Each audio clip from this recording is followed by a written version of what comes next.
So ಇವರು ನಮ್ಮ ಪುನೀತ್ ಹೇಳಿದಾಗೇನೆ ಇದೊಂದು mixture of love and thriller ಅಂತ ಏನು ಹೇಳಿದ್ರು. ಸೊ ಇದೊಂದು ನೀಟಾಗಿ ಬ್ಯಾಲೆನ್ಸ್ ಆಗಿರೋ ಕಥೆ ಅಂತ ನಾನು ಭಾವಿಸ್ತೀನಿ. ಸೊ ಇದು ಲವ್ ಅನ್ನೋದು ಒಂದು ಎಮೋಷನ್ ಅಷ್ಟೇ ಅದು. ಸೊ ಲವ್ ಇಲ್ಲದೆ ಯಾವ ಭಾವಗಳಾಗಲಿ ಯಾವ ಕಥೆನೂ ಮಾಡೋಕ್ಕೆ ನನ್ನ ಕೈಯಲ್ಲಿ ಆಗಲ್ಲ, ಅಂದರೆ ಅದು ಸಾಧ್ಯ ಕೂಡ ಇಲ್ಲ. ಸೊ ಹಾಗಾಗಿ love is a part of the cinema, but major ಆಚೆ ಕಡೆ ಕಾಣಿಸುವಂಥ ಟೆಕ್ಸ್ಚರ್ ಇದೆ, the texture is only of the medical. ಅಂದರೆ ಮೆಡಿಕಲ್ ಅಲ್ಲಿ ಏನು ನಡೀತಾ ಇದೆ, ಪ್ರಪಂಚ ಮಾತ್ರ ಮೆಡಿಕಲ್ ಆಗಿರುತ್ತೆ, ಬಟ್ ಭಾವನೆಗಳು ಮಾತ್ರ ಮನುಷ್ಯನ ಏನು ಕೋರ್ ಎಮೋಷನ್ಸ್ ಆಗಿರುತ್ತೆ. ಲವ್ ಆಗಲಿ, ಲವ್ ಅಂದ ತಕ್ಷಣ ಬರೀ ಒಂದು ಹುಡುಗ ಹುಡುಗಿ ಮಧ್ಯೆ ಇರೋವಂಥ ಲವ್ ಅಲ್ಲ, ಅದರಲ್ಲಿ ಇನ್ನೂ ಡೀಪ್ ಆಗಿರುವಂಥ ಒಂದು ಎಮೋಷನ್ ತುಂಬ ಸೂಕ್ಷ್ಮವಾಗಿ ಎಷ್ಟು ಬೇಕೋ ಅಷ್ಟು ಮಾತ್ರ ಹೇಳಲಿಕ್ಕೆ ಒಂದು ಪ್ರಯತ್ನ ಮಾಡ್ತಾರೆ. ಒಂದು ಹೊಸ ಥರದ ಏನಾದರೂ ಒಂದು ಕತೆ ಹೇಳಬೇಕು ಅನ್ನೋ ಒಂದು ಉತ್ಸಾಹದಿಂದ ಶುರು ಮಾಡಿದಂಥ ಒಂದು ಊಟದ ಕತೆ. ಇದರಲ್ಲಿ ಒಂದು ಇಂಟ್ರೆಸ್ಟಿಂಗ್ ಸ್ಟೋರಿ ಇದೆ. ಮಾಯಾ ಬಜಾರ್ ಡೈರೆಕ್ಟರ್ ಗೊತ್ತಿರುತ್ತೆ, ರಾಧಾಕೃಷ್ಣ ರೆಡ್ಡಿ ಅವರು ತುಂಬ ಚೆನ್ನಾಗಿ ಕತೆಗಳು ಬರೀತಾರೆ, ಒಳ್ಳೆ ಸ್ನೇಹಿತರು ಕೂಡ. ಸೊ ಅವ್ರು ಹಾಗಾಗಿ ಅವರು ಫೋನ್ ಮಾಡಿ ಡಿಸ್ಕಷನ್ ನಡೀತಾ ಇತ್ತು ನಮ್ಮದು ಅವರ ಮಧ್ಯದಲ್ಲಿ. ಸರ್ ಯಾವ ಕತೆ ಬರೆದಿದ್ದೀರಾ ಅಂತ. ಅವ್ರು 3-4 ಕತೆಗಳು ನೀವೇನು ಮಾಡ್ತಾ ಇದ್ದೀರಾ ಅಂದಾಗ ಓಟು ಅಂತ ಒಂದು ಮೆಡಿಕಲ್ ಥ್ರಿಲ್ಲರ್ ಲವ್ ಸ್ಟೋರಿ ಮಾಡ್ತಾರೆ ಅಂತ ಹೇಳಿದ್ದೆ. 1 ವರ್ಷ ಬಿಟ್ಕೊಂಡು ಮತ್ತೆ ಫೋನ್ ಮಾಡಿದ್ರು.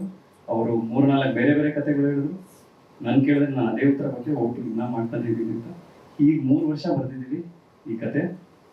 ಅದಾದ್ಮೇಲೆ ಫೈನಲ್ ಆಗಿ 18 ಡ್ರಾಫ್ಟ್ಗಳು ಆದಮೇಲೆ ನಮಗೆ ಓಕೆ ಚೆನ್ನಾಗಿ ಬಂದಿದೆ ಈ ಕತೆ ಅನ್ನುವಂಥ ಒಂದು ಸ್ಟೇಜ್ ಬಂದಾಗ ಮತ್ತೆ ಇವರು ರಾಧಾಕೃಷ್ಣ ಅವ್ರು ಫೋನ್ ಮಾಡಿ, ಸರ್ ಮುಗೀತಾ ನಿಮ್ಮ ಓಟು ಅಂತ ಕೇಳಿದ್ರು. ರಾಧಾ ಅವರೇ ಮುಗಿದಿದೆ, ಈಗ ಕಳಿಸಿ ಸರ್ ಒಂದ್ಸಲಿ ಓದೋಣ ಅಂತ ಹೇಳಿದ್ರು. ಸೊ ಅವರು ಓದಿ ತುಂಬ ಇಷ್ಟಪಟ್ಟು ಅವರೇ ಖುದ್ದಾಗಿ, ಸರ್ ಇದು ಕತೆ ಡಿಫ್ರೆಂಟ್ ಆಗಿದೆ, ಇದಕ್ಕೆ ಅಪ್ಪು ಸರ್ ಹತ್ರ ನಾನು ಮಾತಾಡ್ತೀನಿ ಅಂತ ಹೇಳಿ ಅವರೇ ಪಾಪ ಅವರೇ ನರೇಟ್ ಮಾಡೋದು, ತುಂಬ ಚೆನ್ನಾಗಿ ನರೇಟ್ ಮಾಡ್ತಾರೆ. ನಾವು ಪ್ರಾಬ್ಲಿ ಅಷ್ಟು ಚೆನ್ನಾಗಿ ನರೇಟ್ ಮಾಡೋಕೆ ಆಗ್ತಾ ಇರಲಿಲ್ಲ. ಸೊ ಅವರೇ ನರೇಟ್ ಮಾಡಿ ಮತ್ತೆ ಕರೆಸ್ಕೊಂಡು ಅಪ್ಪು ಸರ್ಗೆ ಪರ್ಸನಲ್ ಆಗಿ ಇಷ್ಟ ಆಗಿದ್ದಂಥ ಒಂದು ಕತೆ. ಮತ್ತು ನನಗೆ ನೆನಪಿರೋ ಹಾಗೆ ಅಪ್ಪು ಸರ್ನ ನಾನು ಮೊದಲನೇ ಸರಿ ಕೇಳಿದೆ, ಸರ್ ನಿಮ್ಗೆ ಏನು ಇಷ್ಟ ಆಯಿತು ಈ ಕಥೆಯಲ್ಲಿ ಅಂತ.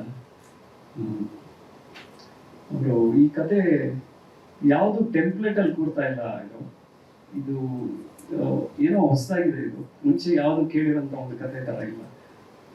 ರಾಧಾ ಅವರು ಇದ್ರು, ರಾಧಾ ಈ ಕಥೆನ ಹೇಳಬೇಕು, this deserves to be told ಅಂತ ಹೇಳಿದರು. So I think that's what PRK represents. ಹೊಸ ಕಥೆಗಳನ್ನ ಪರೀಕ್ಷೆ ಮುಂದೆ ತರಬೇಕು ಅಂತ ಒಂದು ಪ್ರಯತ್ನ. ಸೊ ಈಗ ಶುರುವಾಗಿತ್ತು ನಮ್ಮ ಓಟು. ಮತ್ತೆ ಇವತ್ತು ಇಲ್ಲಿ ನಿಂತಿದ್ದೀವಿ.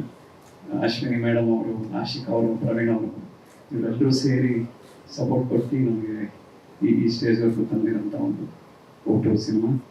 ಸ್ವಾದಿಷ್ಟತೆಯ ಸ್ವಾದ, ತಾಜಾತನದ ಆಹ್ಲಾದ, ಉತ್ತಮ ಆರೋಗ್ಯ ಮತ್ತು ಹೆಚ್ಚಿನ ರೋಗ ನಿರೋಧಕ ಶಕ್ತಿಯ ವೃದ್ಧಿಗೆ ಈಗ ನಿಮಗೆ ಸಿಗುತ್ತಿದೆ ಉತ್ತಮ ಗುಣಮಟ್ಟದ ಪೌಷ್ಟಿಕಾಂಶ.